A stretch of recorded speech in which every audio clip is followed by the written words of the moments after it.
Programme में आपको खुशामदीद कहते हैं। मैं असदुल्ला खान हूं। आज डेली मेल की एक स्टोरी पाकिस्तान की सियासत में हलचल मचाए हुए है। डेली मेल की स्टोरी इमरान खान से मुतालिक है। इमरान खान जो कि ऑक्सफोर्ड यूनिवर्सिटी के चांसलर का इलेक्शन लड़ना चाहते हैं। ये एक एजाजी ओहदा होता है और बड़ा अहम होता है, अगरचे सेरेमोनियल हैसियत है इसकी, लेकिन बड़ा अहम ओहदा है।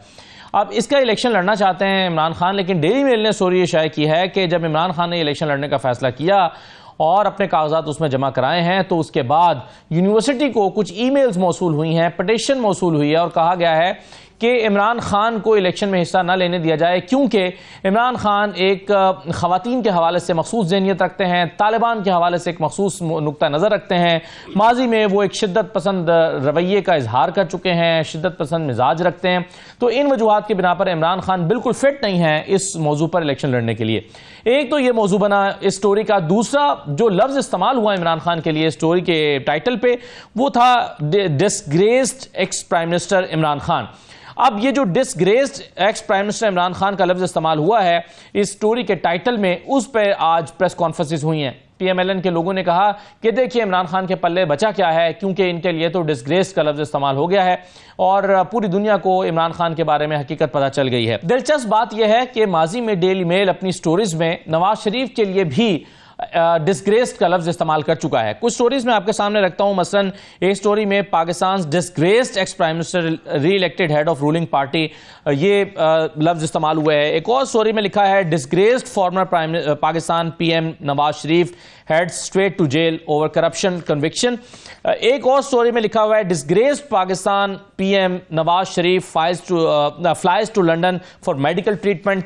एक और स्टोरी में भी इसी तरह से नवाज शरीफ के लिए डिसग्रेस्ड का लफ्ज इस्तेमाल हुआ है। अब सवाल यह पैदा होता है कि अगर डिसग्रेस का लफ्ज इतना बुरा है जिसके बारे में PMLN के लोग आज समझ रहे हैं, तो फिर यह नवाज शरीफ के लिए लफ्ज भी इस्तेमाल होता रहा है। जो हमें इसकी वजह समझ आती है वो ये समझ आती है कि ऑक्सफोर्ड डिक्शनरी जो है इस लफ्ज का एक और मतलब बताती है, और वो मतलब ये बताती है, वो कहती है कि ये जो वर्ड है having fallen from favour of और अ पोजीशन ऑफ पावर, यानी अगर किसी शख्स को किसी ओहदे से हटा दिया जाए तो उसके लिए भी डिसग्रेस का लफ्ज इस्तेमाल किया जा सकता है। लेकिन इस पर बहुत सियासत हो रही है। अज़मा बुखारी साहबा ने आज एक ट्वीट की। अज़मा बुखारी ने कहा कि हमें तो अंग्रेजी आती नहीं है, ये क्या लिखा है कोई बता सकता है, और उन्होंने डिसग्रेस्ड को सर्कल किया हुआ है और वो कह रही है चूंकि हमें अंग्रेजी नहीं आती कोई हमें समझा दे। तो मेरा ख्याल है कि अज़मा बुखारी साहबा को ऑक्सफोर्ड डिक्शनरी में डिसग्रेस्ड का मतलब अगर पता चल जाए तो उन्हें पता चलेगा कि ये लफ्ज़ नवाज शरीफ के लिए भी माजी में जो इस्तेमाल होता रहा है ये इसी कॉन्टेक्स्ट में इस्तेमाल होता रहा है। और फिर डेली मेल तो वो अखबार है जिसकी स्टोरीज को खुद PMLN झूठा कह चुकी है, झूठी स्टोरीज कह चुकी है। मौजूदात और भी हैं, उस पर हम बाद में बात करेंगे। मेरे साथ प्रोग्राम में मौलाना चांडियो साहब मौजूद हैं, पाकिस्तान पीपल्स पार्टी का सीनियर रहनुमा। बहुत शुक्रिया चांडियो साहब, खुशामदीद। मेहरबानो कुरैशी साहब हमारे साथ मौजूद हैं, पाकिस्तान तहरीक इंसाफ के रहनुमा है। तारिक अजीज साहब हमारे साथ मौजूद हैं, सीनियर जर्नलिस्ट हैं। बहुत शुक्रिया तारिक साहब। तमाम मेहमानों को मैं खुशामदीद कहता हूँ। मेहरबानो कुरैशी साहब, ये लफ्ज इस्तेमाल हुआ है इमरान खान के लिए disgraced prime minister, ex prime minister, और फिर जो ईमेल्स की गई हैं वो कहा गया है कि शिद्दत पसंद रवैये के मालिक हैं, ये तालिबान के हामी रहे हैं। बयानात का हवाला दिया गया, माजी में वो तालिबान के हवाले से क्या क्या बयानात देते रहे हैं। ख़वातीन के हवाले से कहा गया है कि ये विक्टिम ब्लेमिंग करते रहे हैं और कहा जाता रहा है कि ख़वातीन मुख्तसर लिबास पहनती हैं, उसकी वजह से ये रेप के वाक़यात पेश आते हैं। इस तरह की चीज़ों को बुनियाद बनाकर ढेरों ईमेल्स की गई हैं और इसी पर यह स्टोरी बेस कर रही है डेली मेल की। क्या कहेंगी आप? जी अस्सलाम वालेकुम। सबसे पहले तो जो जमात डेली मेल की खबर को अपनी बहस का बुनियाद बनाए तो उनके बारे में क्या ही कहा जा सकता है। ऐसे येलो जर्नलिज्म पे तो हम अक्सर इतनी फोकस नहीं किया करते। अब पहले मैं बताती चलूं, डेली मेल वो अखबार है कि जिसने माजी में एक 2 पेज का सेंटरफोल्ड किया था मियां साहब के ऊपर, जिसकी हेडलाइन थी पेंट हाउस पायरेट्स, और वो उनके जो लंदन में एवनफील्ड के अपार्टमेंट्स हैं जिसका हमें आज तक नहीं मालूम कि उसकी रसीदें कहाँ हैं, वो किसकी मलकियत है वो अपार्टमेंट्स, उसके बारे में उन्होंने सब कुछ डिटेल्स लिखी थी। मगर उसको छोड़ दीजिए, डेली मेल पे अगर हम बात करें तो डेली मेल बरतानिया का वो अखबार है कि जिसका रिलायबिलिटी में लोएस्ट स्कोर है in England, it rates like 39.5, जो कि डेटा सेट में सबसे लोएस्ट स्कोर है।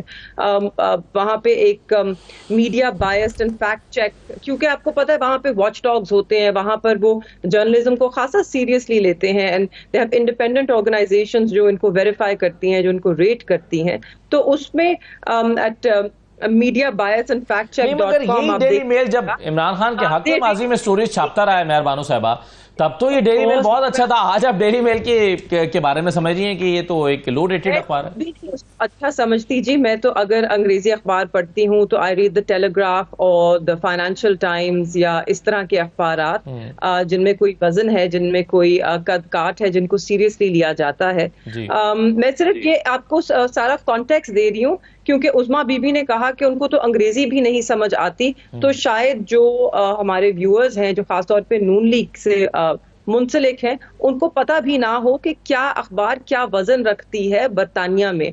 तो मैं उनकी नॉलेज में इजाफा करना चाह रही हूँ कि डेली मेल का क्या तासुर है वहाँ की आवाम में भी, कि वो लोग पढ़ रहे हैं ना। चांसलर तो ऑक्सफोर्ड के वो बनने जा रहे हैं, तो जो वहाँ पे बरतानिया में लोग रहते हैं जो ऑक्सफोर्ड के ग्रेजुएट्स हैं, जो शायद ये खबर पढ़ रहे होंगे, तो मैं उनके लिए बताना चाह रही हूँ कि जो वो खबर पढ़ेंगे भी तो शायद अक्सर तो ऑक्सफोर्ड के ग्रेजुएट्स जो है वो डेली मेल को उठाते ही नहीं है। दे डोंट रीड, वो they consider it to be trashy. सही है, लेकिन मामला ये नहीं है कि डेली अखबार ने स्टोरी दी है। स्टोरी ये है कि ईमेल्स की गई हैं यूनिवर्सिटी को, और कुछ अखबारात के मुताबिक वो पीएमएलएन की तरफ से की गई हैं। अब उसमें जो मौक़िफ़ इख्तियार किया गया उसमें बताएं ना, वो मौक़िफ़ ठीक है या गलत है?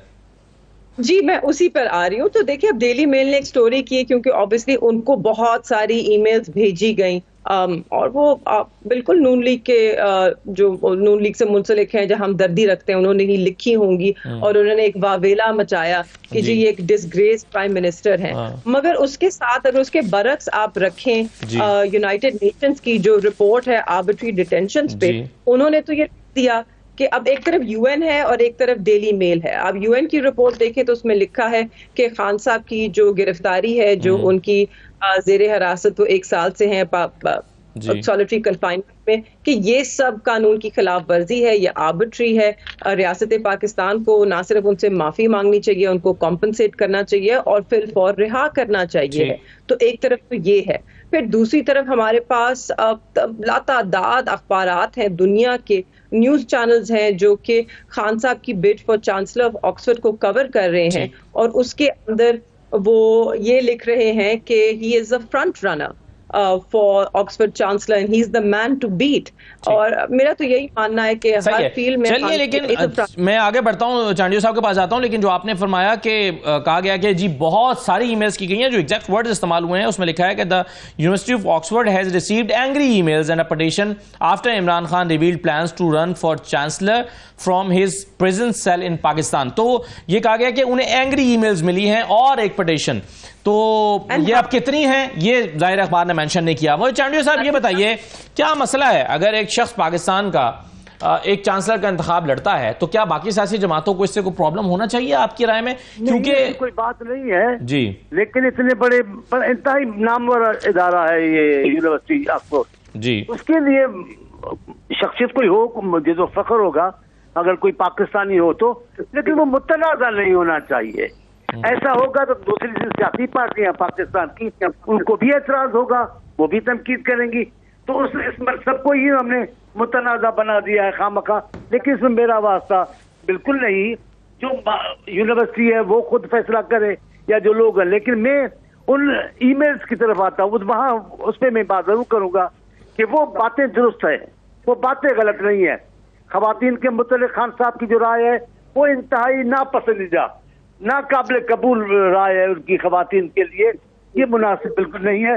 और खान साहब जैसी शख्सियत के लिए जिसका सारी उम्र दुनिया से बाहर रहा और किस अंदाज से रहे हैं, किस लाड प्यार से रहे हैं, वो उनको पता है। उनको कम से कम खवातीन के लिए ये बिल्कुल दुरुस्त है। तालिबान के लिए जो है रवैया वो भी बिल्कुल, पूरे मुल्क ने एहतजाज किया। उस जमाने में अफरा तफरी थी, लोग मारा मारी में थे और ये कह रहे थे कि उनकी ऑफिसें खोली जाए, हालात ज्यादा खराब हो रहे थे। ये जो इल्जामात हैं, जो वजूहात हैं गुस्से की या ईमेल भेजने की, वो दुरुस्त है।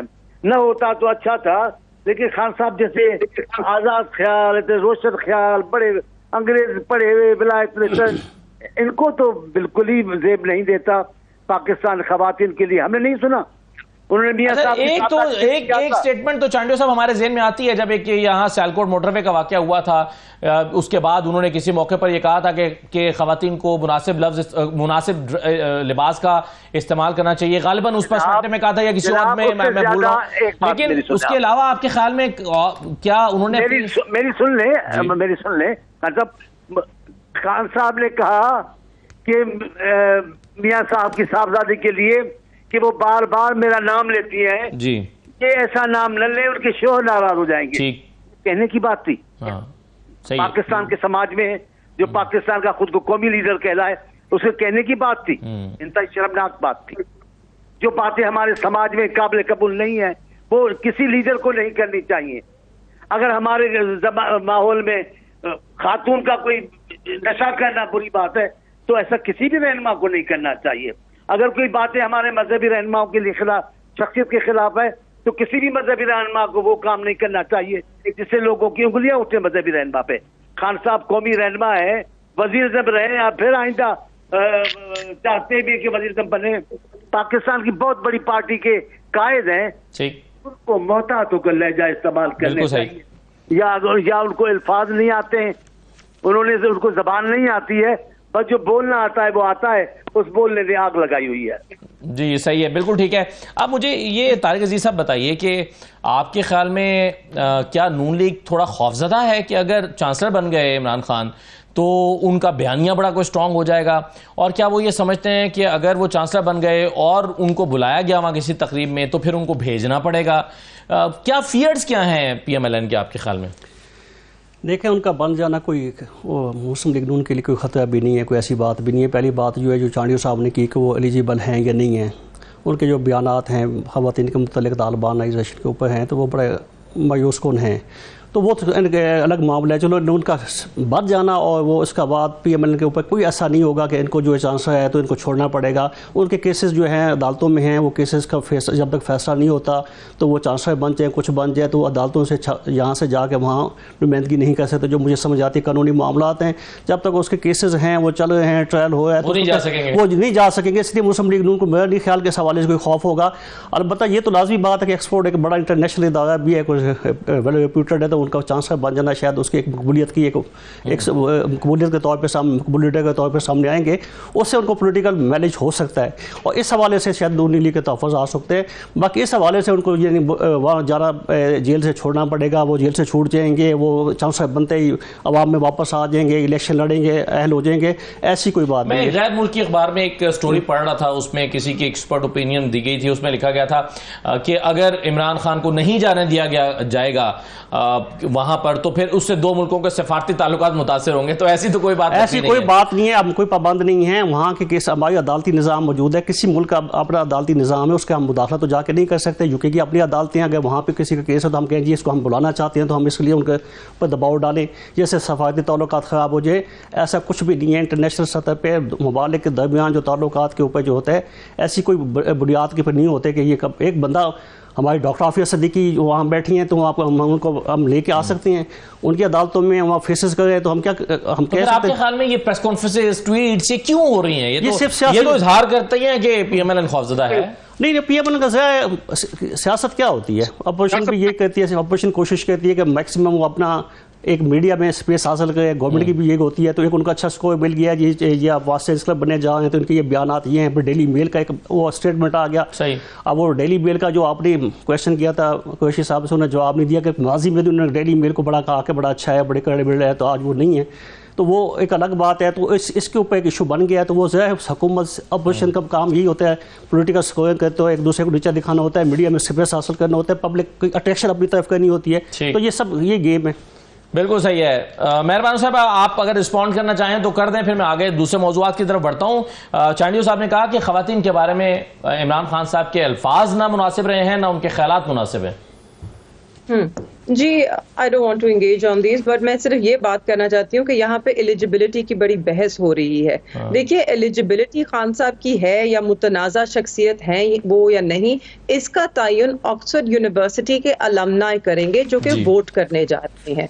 अगर उन्हें लगेगा कि वो एलिजिबल नहीं है तो वो उन्हें वोट नहीं देंगे, नंबर 1। नंबर 2, मैं आपको सिर्फ इससे ये बताना चाहती हूँ कि असल में जमहूरी सोच और जमहूरी रवायात क्या होती हैं। ऑक्सफोर्ड यूनिवर्सिटी ने जब वो, क्योंकि ये पहली दफा चांसलर के इलेक्शंस हो रहे हैं, इससे पहले सिलेक्ट होते थे और लाइफ टाइम के लिए होते थे, अब इलेक्शन होगा 10 साल के लिए एक बंदा चांसलर बनेगा। तो उन्होंने पहले कंसिडर किया कि वो एक क्राइटेरिया रखेंगे कि जिससे maybe they can strike off certain candidates कि they don't meet a criteria, मगर फिर उन्होंने सोचा कि ये एंटी डेमोक्रेटिक होगा।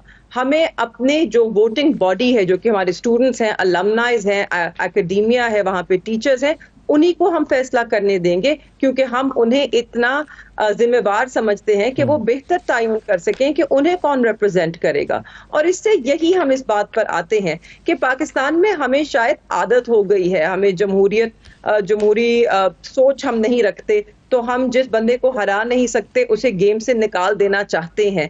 तो ये बाहर और मुल्कों में जो जमहूरी सोच रखते हैं वहां पर ऐसा नहीं होता। आपके ख्याल में ये ईमेल्स जो हुई हैं, एंग्री ईमेल्स, इसका इम्पैक्ट होगा यूनिवर्सिटी के ऊपर? और क्या इस बात का खदशा मौजूद है कि इमरान खान को इलेक्शन न लड़ने दिया जाए? नॉट एट ऑल, बिल्कुल कोई नहीं होगा। और मेरा तो सवाल यह है कि वो एंग्री ईमेल्स क्या अलमनाई ने की हैं, क्या ऑक्सफोर्ड के स्टूडेंट्स ने की है, या उन लोगों ने की है कि जिनकी एप्लीकेशन टू ऑक्सफोर्ड वो कंसिडर भी ना करें? ठीक है, बिल्कुल सही है। चलिए मैं एक और मौजू की तरफ बढ़ता हूँ, और वो मौजू जो है वो पाकिस्तान में बिजली की कीमतों से मुतालिक है। आज बिलावल साहब ने सोलर पैनल देने का ऐलान किया 200 यूनिट इस्तेमाल करने वाले गरीब शहरियों को, और इस मौके पर उन्होंने गुफ्तगू करते हुए कहा कि ये जो 2 महीने का रिलीफ दिया गया है ये तो हमारी समझ में नहीं आता। अगर 2 महीने का आप रिलीफ दें और 12 महीने की तकलीफ दें तो इसका क्या फ़ायदा। इसको रिस्पॉन्ड करते हुए अज़मा बुखारी ने, वज़ीर इत्तलात हैं पंजाब में, उन्होंने इसको रिस्पॉन्ड किया। उन्होंने कहा कि काश कोई बिलावल साहब को पूरी बात बता देता कि पंजाब के 2 मंसूबे हैं, सोलर आने के इंतजार से पहले बिलों में रिलीफ, इसके बाद सोलर प्रोग्राम भी मिलेगा। लीडर्स को आधी अधूरी बात पे कमेंट करके शर्मिंदा नहीं करवाना चाहिए। अब ये मौलाना चांडियो साहब, अब ये 2 महीने का जो रिलीफ पंजाब ने दिया है, उनका मौक़िफ़ ये है कि भाई ये इसलिए दिया कि हमें सोलर प्रोग्राम लाने में 2 महीने लग रहे थे, तो हम 2 महीने के बाद तो सोलर प्रोग्राम ले आएंगे। अब चूंकि 2 महीने हमें ताखीर लग रही थी, इसलिए 2 महीने का रिलीफ भी दे दिया। तो ये कॉन्टिन्यूअस रिलीफ है। तो क्या बिलावल साहब समझ नहीं पाए बात को? नून लीग रहनुमा को मैं गुजारिश करता हूँ, मेरी बहन है, मैं उनका एहतराम करता हूँ, लेकिन उनके वो हमेशा अधूरी बात करते हैं, हमेशा जूम आना बात करते हैं, कभी वाज़ेह बात नहीं करते, कभी अपनी बातें वाज़ेह करके नहीं बताते। अगर बताते तो हम तबसरा खुलकर भी करते, लेकिन हमारा मौक़िफ़ उन जगह दुरुस्त है। और मैं तो कहता हूँ, आपने जो IPPs को पैसे दिए थे, वो IPPs कौन थे? सबसे ज्यादा पेमेंट नवाज शरीफ साहब की हुकूमत के जमाने में और उसके दूसरे जमाने में किसको दी गई? वो कौन सी कंपनी है? मुझे पूछ के बताएं, किसको भी सबसे ज्यादा दिया? आप जब भी देते हैं, आप पूरे सूबे को, पूरे पाकिस्तान को नजर में नहीं रखते। आप हर भलाई के मामले में सिर्फ अपनों को देखते हैं। तो वो बिलावल साहब ने बात गलत नहीं की है, बात तो दुरुस्त की है। उस्मा साहिबा, भले आप नाराज हो, लेकिन आप क्लियर करते, हम वो भी जवाब देते हैं। लेकिन हमें पता है आपको पाकिस्तान में किसी दूसरे सूबे की जरूरत ही नहीं है, किसी दूसरे सूबे की जरूरतों को देखना ही नहीं है, सूबे किसी की अहमियत ही नहीं है नून लीग की नजर में। उनको एक इलाका, उस इलाके में भी मखसूस इलाका, बस वो समझते हम अगर वहां मजबूत हैं तो पूरे पाकिस्तान मजबूत है। मैं भी ये कहता हूँ, पाकिस्तान के चलाने वालों को अपने सिस्टम पे नजर रखनी होगी। अगर यही तरीकेकार है, सुन ले जरा मेरी बात, अगर यही तरीकेकार है कि एक इलाके की अक्सरियत पूरे मुल्क को चलाएगी, तो ये इंतखाबात और ये सिलसिला काफी बेमाना हो जाएगा। ठीक है, बिल्कुल सही है। ये जो सिंध का शिकवा है, या बिलावल साहब ने आज खुद कह दिया कि 2 महीने का रिलीफ, और उससे पहले जो मुराद अली शाह साहब हैं वो कह चुके हैं कि बेवकूफ़ाना ऐलान है, इसका क्या जवाब दिया जाए। अब इस पर तारिक अजीज साहब, ये क्या एक रिफ्ट है दोनों के दरमियान में, या सिर्फ अपने यानी पीपल्स पार्टी सिंध के अवाम को तसल्ली देने के लिए ऐसी बातें कर रही है, या वाकई दोनों पार्टीज के दरमियान एक कोई रिफ्ट मौजूद है? दोनों चीज़ें हैं। अच्छा, लेफ्ट भी मौजूद है और ज़ाहिर पीपल्स पार्टी का वोट बैंक तक सुकड़ के मतलब सुबह तक है, तो उन्होंने अपने आवाम को भी यकीन दहानी करानी है कि हम आपके लिए कुछ करने जाएँ। ये पंजाब गवर्नमेंट रिलीफ दी है ये चंद दिनों के लिए, महीनों के लिए, लेकिन ये वैसे तो खैर मुझे एक इजाफी जुमला याद आ गया कि आप कह रहे हैं कि उनका वोट बैंक सुकड़ के एक सूबे तक है, तो पीएमएलएन का तो सुकड़ के एक सूबे तक भी नहीं बचा। बिल्कुल आप ठीक कह सकते हैं, इसमें मैं इसको ये पीएमएलएन बता सकते हैं, बता सकते हैं। हाँ, जो लेकिन अब इलेक्शन नतायज में तो देखें तो वो तो उनकी जमात बड़ी जमात बन के सामने आई है फॉर्म 47 के मुताबिक। मतलब नतायज जो है नहीं आओ तो लेफ्ट मौजूद है। ये इनकी पहले भी जब शहबाज साहब ने प्राइम मिनिस्टर साहब जब बिलावल साहब मिले थे तो उसमें ये तय हो गया था अब बिजली के बिलों के ऊपर कोई बयान नहीं देगा। ये लेफ्ट की बात कर रहा हूँ। तय होने के बावजूद आज बिलावल साहब ने फिर कह दिया, उसका जवाब फिर उस्मान बुखारी साहब ने दे दिया। तो इसका मतलब है ये वो जो सुलह हुई थी बयानबाजी के ऊपर बिलावल साहब की और शहबाज शरीफ की जो मुलाकात हुई थी, हाँ, उसमें ये सीज फायर हो गया था कि अब बिजली के बिलों के ऊपर कोई बात नहीं होगी। क्यों देना पड़ा आपके ख्याल में बिलावल साहब को? अब बिलावल साहब ने क्यों दिया अपनी पता नहीं क्यों उन्होंने दिया, वो मौलाना चांडियो साहब बता सकते हैं। क्या आवाम का प्रेशर हो सकता है? प्रेशर लाजिम बात हो सकता है, प्रेशर मौजूद है इसमें। हाँ, ये बात बिल्कुल ठीक है कि बाकी छोटे सूबे भी कह रहे हैं कि पंजाब अपने लोगों को रिलीफ दे सकता है तो सिंध भी दे दे, क्योंकि जब मुलाकात भी हुई तो उसमें भी प्राइम मिनिस्टर का मौक़िफ़ यही था बिलावल साहब से कि पंजाब ने अपने फंड से पैसे जमा करा के तो वफाक को दे दिए, तो हम आप अपना देना चाहें तो वेलकम, वफाक आपके साथ भी ताउन करेगा। तो अब वो एक प्रेशर लाजमी बात है के पी के ऊपर भी है, अली अमीन गंडा के ऊपर भी है, लोगों का है कि जनाब पंजाब रिलीफ दे सकता है तो आप क्यों नहीं दे सकते। सिंध के ऊपर भी है। तो बिलावल साहब ने एक तो वो मैसेज वहाँ कन्वे किया है कि ये फैसला समझ से बनाता है और वोट बैंक उनका वहाँ पे है, वो बात भी बिल्कुल ठीक है। और लेफ्ट वाली भी बात मौजूद है, वो उन्होंने बता दिया कि ये ख़त्म हो गई थी, सीज़ फायर हो गया, तो उसके बावजूद दोबारा स्टार्ट हो गए।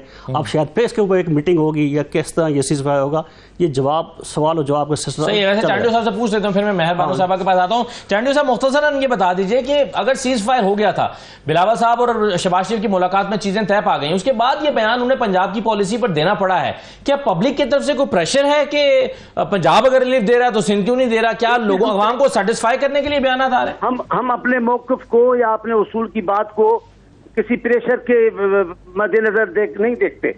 हम अपने उसूलों को देखते हैं, हमारी पॉलिसी क्या है। सीज़ फायर का लड़ाई कोई नहीं है नून लीग से, कोई हमारी जंग नहीं है, कोई फौजें नहीं लेके एक दूसरे के लिए आ रहे हैं। सियासत है, सियासी तरीके पे हम देख रहे हैं। जब वो सिर्फ एक सूबे की बात करेंगे तो हम भी एक सूबा हैं, और सूबा सिर्फ सूबा नहीं है। पाकिस्तान को तीनों सूबे, दूसरे 3 कौमें हैं। किसी भी एक कौम को आप कम करेंगे तो पाकिस्तान को कमजोर करेंगे। सिंध, बलोचिस्तान, पख्तूनख्वा ये कौमें हैं। आप कहां से आप ले आए हो ये इंतजामी लफ्ज के सूबे हैं? सिर्फ सूबे नहीं है, ये इस मुल्क की इकाइयां हैं जिन्होंने इस पाकिस्तान को वजूद में लाया है। और दूसरी बात जो जिसपे मैं नाराज होता हूँ अक्सर नून लीग के दोस्तों पर, वो ये है कि आप जब भी आते हैं पाकिस्तान के वज़ीर-ए-आज़म का चेहरा क्यों लेकर आते हैं? हमेशा आते हैं एक इलाके मखसूस का चेहरा लेकर आप आते हैं। पूरे सूबे में भी एक छोटे इलाकों को छोड़कर बाकियों के साथ, यार ये आप पाकिस्तान के वज़ीर-ए-आज़म बनते हैं तो आपका चेहरा वज़ीर-ए-आज़म पाकिस्तान का होना चाहिए। हमारा ये एतराज़ है। नाराज लड़ाई नहीं है, मौक़िफ़ रखने की बात है। लड़ाई होती तो हम इस निज़ाम को गिरा देते। ठीक, हम इस जमहूरियत के खिलाफ लड़ाई नहीं है, सिर्फ मौक़िफ़ है आपका, वरना आप हुकूमत के साथ ही हैं। मेहर बानो साहिबा, अगर ये एक पॉलिसी बिजली की कीमतों में रिलीफ देने के लिए पंजाब ने बनाई है, दूसरा सोलर सिस्टम का ऐलान जो है वो बिलावल साहब ने किया है, किसको सपोर्ट पीटीआई करती है? अगर आज आप हुकूमत में होते तो कौन सी पॉलिसी को अडॉप्ट कर रहे होते? कौन सी आपके ख्याल में बेहतर हिकमत अमली है? जी, मेरे ख्याल में तो इस वक्त जो ये पॉलिसीज अडॉप्ट कर रहे हैं ये स्टॉप गैप मेजर्स हैं, और ये जो सूरत हाल है उसको मजीद ख़राब करेंगे। देखिए, मेरे ख्याल में ना पीपल्स पार्टी को और ना ही नून लीग को इस वक्त समझ आ रही है कि हमारा एनर्जी क्राइसिस है क्या, उसकी बुनियादी वजूहात क्या है। इसीलिए शायद उनको समझ नहीं आ रही कि उसके साथ करना क्या है। अब आपकी जो एनर्जी क्राइसिस है और जिस वजह से आपकी बिजली इतनी महंगे दामों पे बिक रही है, वो सबसे पहले और सबसे ज्यादा बड़ा इशू उसमें कैपेसिटी पेमेंट्स का है। वो मसला ये है कि आप चाहे आप जितनी बिजली आप प्रोड्यूस कर रहे हैं, जो आईपीपीज के आपने साथ कॉन्ट्रैक्ट साइन किए हुए हैं, आपको एक्स अमाउंट अदायगी करनी है। तो जितना ज्यादा बिजली का इस्तेमाल होगा उतना हम उसको स्प्रेड आउट कर सकते हैं कॉस्ट को, और उसको कम कर सकते हैं। मगर क्योंकि बिजली कम से कम इस्तेमाल हो रही है, क्योंकि वो इतनी महंगी है, तो वो और महंगी करनी पड़ रही है, because you have to make those adjustments, क्योंकि आपको कैपेसिटी पेमेंट्स करनी है। अब सोलर का बहुत एक अच्छा इरादा है, बड़ा अच्छा प्लान है कि हमें सोलर की तरफ जाना है, मगर जब ये सोलर पार्क्स आएंगे और लोग मजीद सोलर पे जाएंगे, क्या उससे आपकी कैपेसिटी पेमेंट्स का इशू ठीक होएगा? नहीं, बढ़ जाएगा और खराब, क्योंकि जो बाकी लोग हैं, जो बाकी सार्फिन हैं, उनके ऊपर बोझ बढ़ जाएगा, क्योंकि पेमेंट तो करनी है। बुनियादी मसला है, बिल्कुल सही, बुनियादी मसला है, उसको ना नून लीग एड्रेस कर रही है, ना पीपीपी एड्रेस कर पा रही है, और शायद इसलिए क्योंकि यही दो जमातें हैं जो इसकी जिम्मेदार हैं। आज हम जिस नहज पे खड़े हैं, आईपीपी सबसे पहले पीपल्स पार्टी लेकर आई, और उसके बाद 2013 में इस क्राइसिस को 4 चांद लगा दिया नून लीग ने, जब उन्होंने मजीद आईपीपी कॉन्ट्रैक्ट साइन किए जो कि इंपोर्टेड फ्यूल और इंपोर्टेड RLNG पे और कोल के ऊपर थे। और ये वो मुआहदे हैं कि जिसकी वजह से 2018 में जब पीटीआई की हुकूमत आई, उससे पहले भी आपको IMF की तरफ दौड़ना पड़ा, क्योंकि आपका खजाना खाली कर दिया गया था, आपकी मईशत को बदहाली की तरफ ले गए थे अपनी नाकिस। चलिए, बिल्कुल सही है। चलिए, मुझे एक मेहरबानो साहब एक छोटा सा ब्रेक लेना है। आप इस मामले पर जाहिर है आपका एक नुक्ता नज़र और बाकी सियासी जमातों का भी है। एक और बड़ा आम मामला है, चीफ जस्टिस ने जुडिशल कमीशन का इजलास 13 सितंबर को बुला लिया है, और उससे पहले इम्कान मौजूद है कि हुकूमत एक सादा कानून साजी के जरिए जजेस की तादाद में इजाफे का कानून पास करा सकती है। और उसके बाद फिर 13 सितंबर को जब जुडिशल कमीशन का इजलास होगा, तो क्या सुप्रीम कोर्ट के जजेस की तादाद बढ़कर 23 हो जाएगी? इस पर अपोजिशन को एतराज़ क्यों है? हुकूमत ये क्यों करना चाहती है? एक छोटे से ब्रेक के बाद वापस आके इस पर बात करते हैं।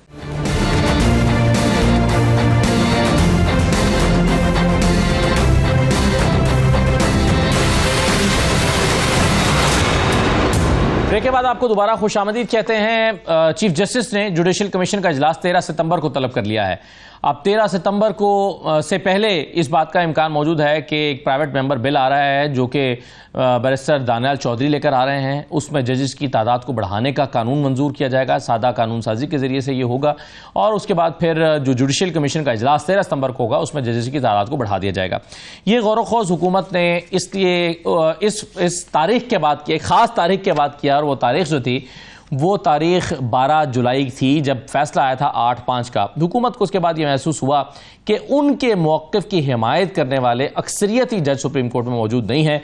एक गुमान, एक ख्याल ये है कि उसके बाद ही ये फैसला किया जा रहा है कि अगर काजी फ़ाइज़ ईसा साहब और उनके साथी जजेस जो है वो सुप्रीम कोर्ट की अक्सरियत जो है वो अगर नून लीग के मौक़िफ़ के हामी नहीं है, तो फिर कुछ ना कुछ तो करना ही पड़ेगा। उसके बाद फिर कानून साजी भी हुई है, उसके बाद फिर ये गौर-ओ-ख़ौज़ भी हो रहा है। तारिक अज़ीज़ साहब, क्या हुकूमत को इस बात की परेशानी है कि सुप्रीम कोर्ट में उनके मौक़िफ़ की हिमायत करने वाले जजेस की अक्सरियत मौजूद नहीं रही? यकीनन अगर ये जजेस की तादाद बढ़ाना चाहते हैं तो उसको कोई मसाइल का सामना था जिसकी वजह से जजेस की तादाद बढ़ाने जा रहे हैं। और इसमें मैं आपको बता दूं, 2 चीज़ें और भी हैं। सिर्फ जजेस की तादाद नहीं बढ़ाई जा रही, 3 चीज़ें अब इस वक्त तक जो डिस्कस हुई हैं, फाइनल हुई हैं, जो बिल पेश किया जाएगा उसमें चीफ जस्टिस की तैनाती का भी इशू है।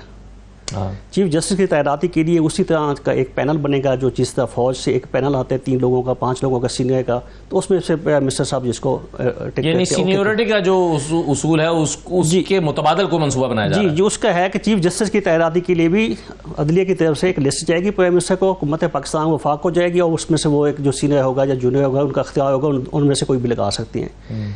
और तीसरी बात इसमें यह भी है कि जो नज़रसानी का जो होता है, एक बेंच पे फैसला देता है, तो पहले ये होता था वो अगर उस पर आप रिव्यू पिटिशन में जाते हैं तो वही बेंच उसको सुनता था, देखता था। तो अब ये वो भी ख़त्म हो जाएगा, जो बेंच दोबारा होगा रिव्यू के लिए वो बेंच वो नहीं होगा। ये 3 बातें इसमें है, जजेस की तादाद बढ़ाई जा रही है, और ये चीफ जस्टिस की तैनाती का मामला है, और जो है जो बेंच है वो सेम बेंच नहीं होगा, उसमें वो लॉयर बेंच देके या तब्दीली हो करेंगे, वो लोग नहीं होंगे जो पहले होंगे, या उसमें कुछ लोग होंगे। और मखसूस नशिस्तों का क्या होने जा रहा है? मखसूस नशिस्तों का उसके लिए भी वो कानून साजी हो रही है। ज़ाहिर उसमें कानून साजी होगी जब ये जजेस की तादाद में इजाफा हो जाएगा और गवर्नमेंट कंफर्टेबल हो जाएगी, तो शायद उसकी तरफ फिर बाद में हो जाएंगे। पहले वो अपना कंफर्टेबल लेवल पे आ जाएँ, तो जजेस की तादाद वही 8/5 वाला जो आपका गुमान ठीक था, कि उसके बाद शायद गवर्नमेंट को ये ज़रूरत महसूस। तो ये सारा कुछ करना पड़ेगा अक्टूबर से पहले, अक्टूबर के आखिरी हफ्ते से पहले।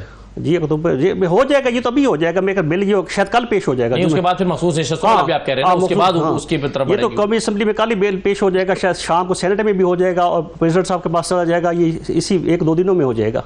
सही उसके है। बाद तो अगर ये हो जाता है मेहर बानो साहबा, फिर कहाँ जाएंगी मखसूस नशस्तें आपकी, कहाँ जाएगा वो पीटीआई के 39 लोग? 41 वाला मामला अभी तक अटका हुआ है, इलेक्शन कमीशन नोटिफाई नहीं कर रहा, तो ये क्या बनेगा आपका?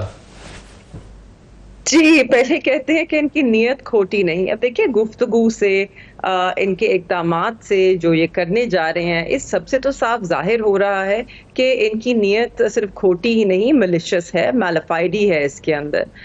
देखिए, जो ये जुडिशल कमीशन बुलाया गया है, और अगर जजेस इंक्रीज भी हो रहे हैं, आप बेशक कानून साजी करें, आपका हक है, आप जजेस सुप्रीम कोर्ट में उसको बढ़ाएं भी, मगर वो जजेस अपॉइंट करने का जो इस्तेहकाक है, जो एक कन्वेंशन रही है सुप्रीम कोर्ट की, वो रिटायरिंग चीफ जस्टिस नहीं करते, इनकमिंग करते हैं। मेरे ख्याल में काजी साहब को तो प्रिपेयर ही करना चाहिए है कि उनकी अब रिटायरमेंट करीब है, वो आगे अब आराम की जिंदगी गुजारें, उसके लिए तैयारी करें, और जो इनकमिंग चीफ जस्टिस हैं उनको तैनाती करनी चाहिए। अगर हम जजेस बढ़ाते भी हैं कि नए जजेस कौन होंगे, किनको इंडक्ट करना है, वो that will fall on the incoming chief justice. Convention भी यही रही है और होना भी इसी तरह चाहिए। नहीं, अभी तो ये तय ही नहीं है ना कि अपकमिंग चीफ जस्टिस हैं कौन, अभी तो यही तय नहीं हुआ, यही तो तय करना है। हो सकता है कोई जुडिशियल पैकेज आ जाए, हुकूमत 2 तिहाई अक्सरियत अगर हासिल करने में कामयाब हो जाती है तो हो सकता है कोई जुडिशियल पैकेज आ जाए और मौजूदा चीफ जस्टिस ही कंटिन्यू कर लें। जी, ऐसे एक जुमला कह दूं कि ये कानून साजी होगी और पीटीआई के कुछ लोग भी वोट डालेंगे, वोट डालने पड़ेंगे, फिर तभी तो 2 तिहाई अक्सरियत होगी। ये पीटीआई के वोट भी लोग वोट डालेंगे। जी,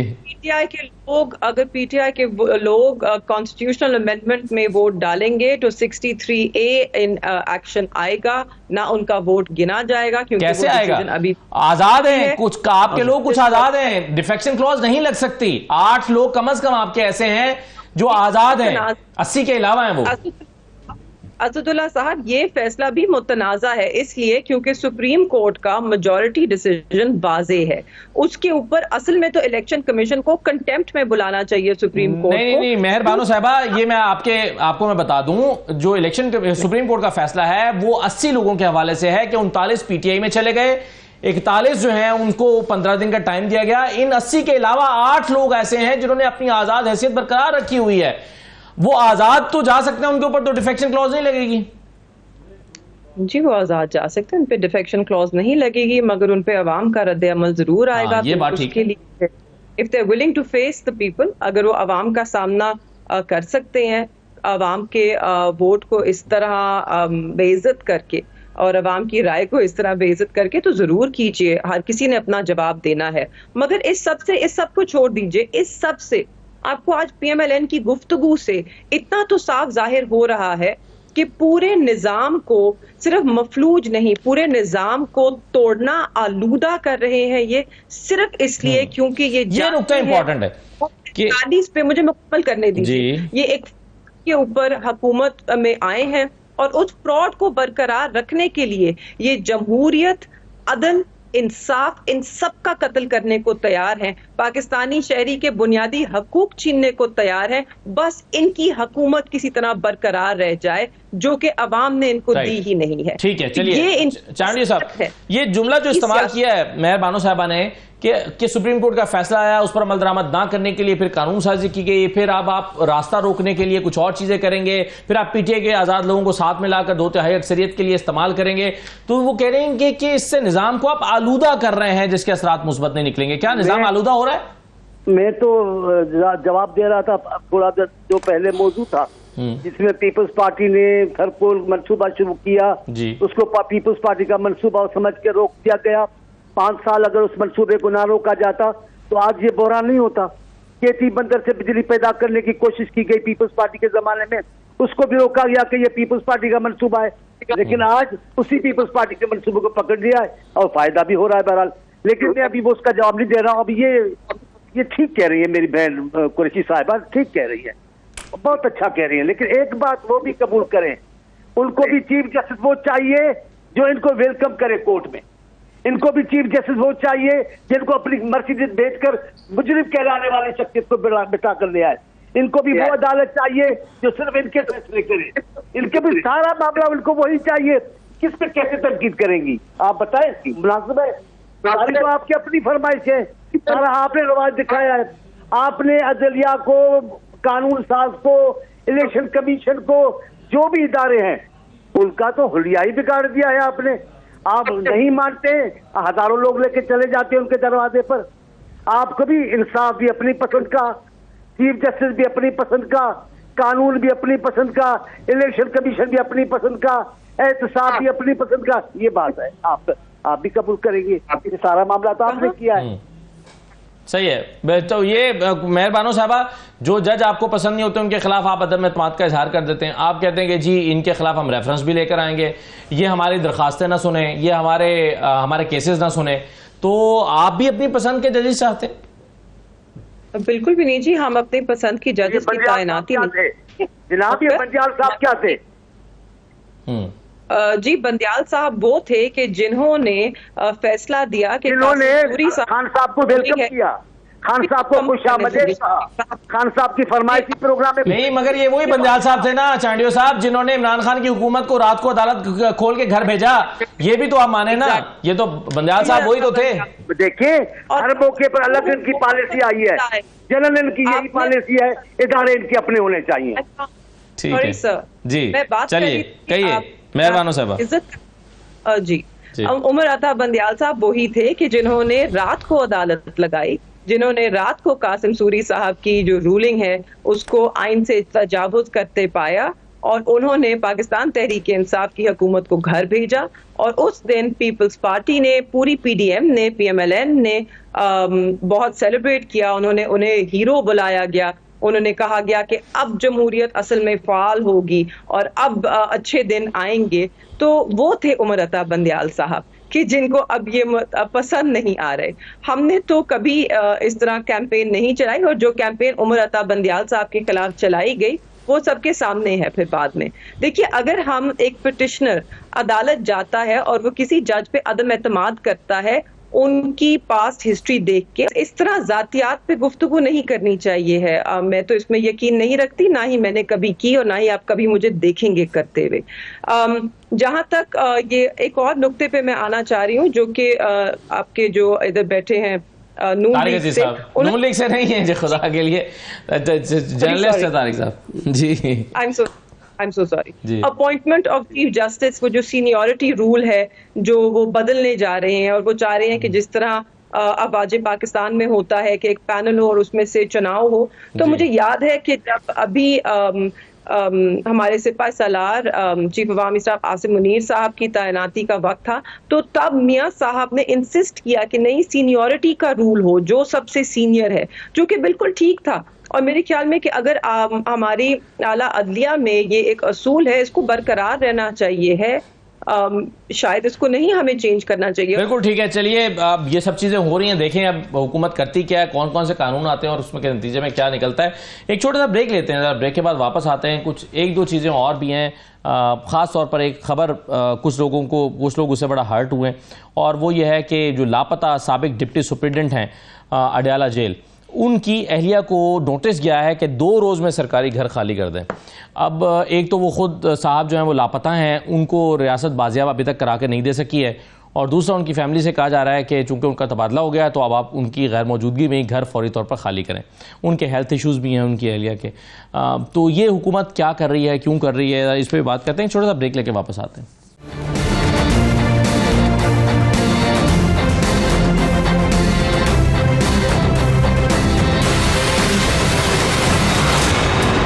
ब्रेक के बाद आपको दोबारा खुशामदीद कहते हैं। तारिक अजीज साहब, मियां नवाज शरीफ साहब की रवानगी की खबरें चल रही हैं। कुछ कह रहे हैं कि सितंबर के दूसरे हफ्ते में, कुछ कह रहे हैं चौथे हफ्ते में। आप एक ज़माने से PMLN की बीट कवर कर रहे हैं, आपके बड़े राब्ते रहते हैं, असल बात बताएं ना, कब जा रहे हैं और कितने अरसे के लिए जा रहे हैं? जी पहले मैं कुरैशी साहब को वजाहत करूँ, उन्होंने कहा PMLN से तो मैं नहीं हूँ, मैंने PMLN की मैंने न्यूज़ दी है आपको, एक मैंने न्यूज़ दी है कि जो कानून साजी होगी उसमें ये 2 बातें और भी शामिल है। मैं तो न्यूज़ की हद तक मैंने दी है जो होने जा रहा है। जी सही है। तो मैंने वही कुछ कहा है। नवाज शरीफ साहब का जाना है, उनका एक चेकअप भी ड्यू है, और वो अक्टूबर के बाद में 1 साल हो जाएगा, तो उनका 1 साल में तो चेकअप भी होता है। हाँ। अब कब जाना है ये अभी तय हुआ नहीं है, तो उनका ये पता ये है कि विजिट उनका एक मतलब जा रहे हैं वो जाना उन्होंने है सितंबर के मिड में। क्या चेकअप करा के वापस आ रहे हैं? आपकी इत्तला क्या है? थोड़ा रुकेंगे, चेकअप होगा, आपके टेस्ट वेस्ट भी होंगे, तो शायद थोड़ा टाइम लगेगा। मतलब थोड़ा सा मुराद 2-4 महीने के लिए उनका स्टे। हाँ, महीनों में होगा, ये सालों पे नहीं होगा, महीनों में होगा, हफ्तों में भी नहीं होगा। बाई थे कि ऐसा ही होगा अभी, लेकिन उनका कोई प्लान इस तरह से कोई वो सामने नहीं आया, उनका कोई टिकट नहीं हुआ कि वो कब जाएंगे, कौन सा आ जाएगा, कब वापस आएंगे, डॉक्टर कौन होंगे। शायद वहाँ पे अपॉइंटमेंट हो जाएगी, जब वहाँ से कंफर्मेशन हो जाएगी तो फिर इनका अपना शेड्यूल बनाएंगे, बैर उनका जाना तय है। सही है। चांडियो साहब, आपके ख्याल में कितना बड़ा खला पैदा होगा अगर, वैसे तो खैर अभी ज़्यादा परफॉर्म नहीं कर पा रहे नवाज शरीफ साहब, अपना रोल ही अदा नहीं कर रहे, मतलब जाहिर है उनका एक पूरा ज़िंदगी का तजर्बा है, सियासी तजर्बा रखते हैं, वो पाकिस्तान के मसाइल को हल करने के लिए अपना भरपूर किरदार अदा कर सकते हैं, लेकिन वो नहीं कर रहे हैं, खामोश बैठे हैं। और फिर अगर चले जाएंगे 2-4-6 महीने के लिए तो फिर बिल्कुल ही जाहिर है उनका राब्ता उस तरह से तो नहीं, उनका मेरे ख्याल में क्या आना जाना रहेगा। अच्छा, क्योंकि उनका वो जो तकब्बर वाला अंदाज था पंजाब पर, वो खत्म हो चुका है। अब दूसरों को बोलते थे, खास तौर पे पीपल्स पार्टी को, इलाकाई जमायत। अल्हम्दुलिल्लाह रब्बिल आलमीन, हालात ऐसे हैं कि किसी भी जमायत को आप मुल्की का नहीं कह सकते। खान साहब भी इलाकाई जमायत रह गई है, नून लीग भी इलाकाई। लेकिन मैं ये बात नहीं कह रहा, मैं और बात करने लगा था आपसे, वो ये कि हर सियासी पार्टी और हुकूमत के मफादात होते हैं, हिकमत अमलियाँ होती हैं और कुछ तरीक़ेकार होता है, उससे मुझे इख्तिलाफ नहीं। लेकिन किसी भी सूरत में इंसानी कदरों से दस्तबरदारी करना अच्छी बात नहीं होगी एक अच्छी सोसाइटी के, समाज के लिए। इन्होंने क्या किया भुट्टो साहब के मामले में, जो अदालतों में भुट्टो साहब के साथ किया वो एक रिकॉर्ड है। जो जेलों में इन्होंने तौहीन की वो आपके सामने है। बेगम भुट्टो साहबा के साथ, बेनजीर साहबा के साथ जो किया, आसिफ साहब के साथ जो इन्होंने किया, आसिफ साहब की हमशीरा फरियाल बीबी के साथ जो इन्होंने किया, वो सब आपके सामने है। ये तारीख नहीं दोहरानी चाहिए ना, ऐसा मामला। मैं कहता हूँ ऐसी कोई नहीं, उनको नहीं करनी चाहिए जी, जो इंसाफ के मुताबिक वो करे। लेकिन जो आप कर गए हो वो उसको क्या करेंगे जी, कैसे उससे बचोगे? ये बुनियादें तो आप रख के गए हो, नफरतों की, बदले लेने की, ये कोई अच्छी सियासत तो नहीं है। सही, आपने इंसानी कदरों की बात की है सर, आप कह रहे हैं इंसानी कदरें। मैं एक नोटिस आपको दिखाता हूं जो साबिक डिप्टी सुपरिटेंडेंट अडाला जेल हैं, उनके घर के बाहर चश्मा किया गया है। अगर स्क्रीन पर वो नोटिस देखें, इसमें कहा गया है मोहम्मद अकरम साहब को, जो कि इस वक्त लापता हैं, रियासत उन्हें बाजियाब तो नहीं करा के दे पा रही उनकी फैमिली को, लेकिन उसमें लिखा है कि आपका 20 जून को तबादला हुआ था, 2 माह में आपने कानून के मुताबिक घर खाली करना था, 2 माह से ज्यादा अरसा गुजर चुका है, अब आप यहां से 2 दिन का आपको अल्टीमेटम दिया जाता है, 2 दिन के अंदर अंदर आप ये मकान खाली कर दें। अब रियासत जो है सर, रियासत अब वो घर तो उनको साहब को बाजियाब तो नहीं करा पाई, ढूंढ नहीं पाई कि वो कहाँ है। मैं यही बात कर रहा हूँ कि जो सियासी हिकमत अमली या मफादात है वो अपनी जगह पर होने चाहिए, लेकिन जो काबिल कबूल हो। आप 2 दिन में अगर उससे छड़वाएंगे, अगर उसके बच्चे होंगे, फैमिली होगी, हम किसी की भी हिमायत नहीं करते इंतकामी कार्रवाई की, क्योंकि हम बदतरीन इंतकामी कार्रवाइयों का शिकार रहे हैं। पीपल्स पार्टी से बढ़कर कोई जमात नहीं जिसने इस इंतकामी सियासत का मुकाबला किया हो, लिहाजा हम मुखालफत करते हैं कि ऐसा नहीं होना चाहिए। लेकिन जो आप लोग कर गए हो, जो बो गए हो, वो भी तो काटना पड़ेगा ना इनको, या नहीं? जो बोएंगे वो काटेंगे नहीं, ये तो फितरत का फैसला है। डेप्यूटी सुपरिटेंडेंट का क्या लेना देना उससे?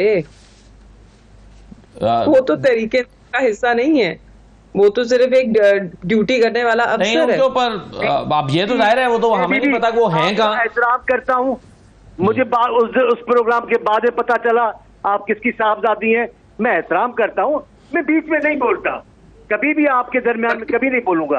आपको भी मुनासिब नहीं है कि मेरी उम्र, सियासत, मेरा हैसियत पार्टी में, उसकी आप ऐसे ना करें ना कि मैं आपकी बात काटूं जी। आप बेशक पीसीआई की रहे, लेकिन मुझे अफसोस है हर मुहज़्ज़ब आदमी जो भी पीसीआई में गया है उसने अपने तहजीब का दामन छोड़ दिया है। अच्छे आदमियों को मैंने देखा पीसीआई में गए, चेंज कर दिया जी, ये मुनासिब नहीं है। मैं बात कर रहा था जी। चांडियो साहब, आप कह चुके हैं, चले। मैं ये कह रहा हूँ कि हम इस सियासत के इस इक़दामात की मैं हामी नहीं हूँ। आप ऐसे इंतकामी कार्रवाई ना करें, ठीक, जो कानून के मुताबिक 2 दिन में कैसे हो सकता है। लेकिन मैं ये कह रहा हूँ कि जो आपने रस्म और रवाज डाले हैं उनके मुताबिक वो चलेंगे, तो ये परेशानियां तो होंगे। राइट, ठीक है। परेशानियां सर, खत्म तब होगी जब कोई इस रवायत को तोड़ेगा। चलिए, आप कहिए इसमें मेहरबानों को ऐसा, आप कुछ कहना चाह रही थी एक, वो दूसरा मेरा सवाल ये ले लीजिएगा, वक्त की किल्लत है, कि 10 रुकनी एक जलसा कमेटी बनाई है पीटीआई ने, आपका नाम भी उसमें शामिल है, क्या करना क्या इस कमेटी ने? जी, ये 10 रुकनी जलसा की मुख्तलिफ कमेटीज हैं। ये मीडिया कमेटी है उससे जलसे के हवाले से, जो कि लोगों को आगाह करेगी कि हमारा जलसा होने जा रहा है 8 सितंबर को। शुक्रिया, आपने मुझे मौका दिया। ये जलसा जो है ना सिर्फ खान साहब की रिहाई, हमारे सारे असीरान की रिहाई के लिए है, और हम इसमें सबको दावत देते हैं, पाकिस्तान के हर शहरी को, ना सिर्फ पीटीआई के वर्कर्स को, कि सब आए और इसमें शिरकत करें और पाकिस्तान में जो रूल ऑफ लॉ है उसको यकीनी बनाएं, ताकि अदालतें आइन और कानून के मुताबिक फैसले करें। तो इसलिए बनी है, हम आपको आगाह करते रहेंगे, आपको बताते रहेंगे। और मतलब जलसा तो होना नहीं है या होता नहीं है, तो ये कमेटियां क्यों बन रही हैं? अभी तक तो जलसा हो नहीं रहा, करना तो आपने मुलतवी या मनसूख ही होता है। बिल्कुल हो रहा है जलसा। अच्छा। इसीलिए ये कमेटी बनी है कि आपको ये तासुर बिल्कुल पैदा ना हो कि जलसा नहीं हो रहा है। जलसा हो रहा है, सही है, जलसा हो रहा है। उसके बाद फिर लाहौर का हो रहा है। बहुत शुक्रिया आपका मेहरबानो कुरैशी साहब, मौला बख्श चांडियो साहब, तारिक अजीज साहब, बहुत शुक्रिया प्रोग्राम में शिरकत करने के लिए। इजाजत दीजिए, अल्लाह हाफिज।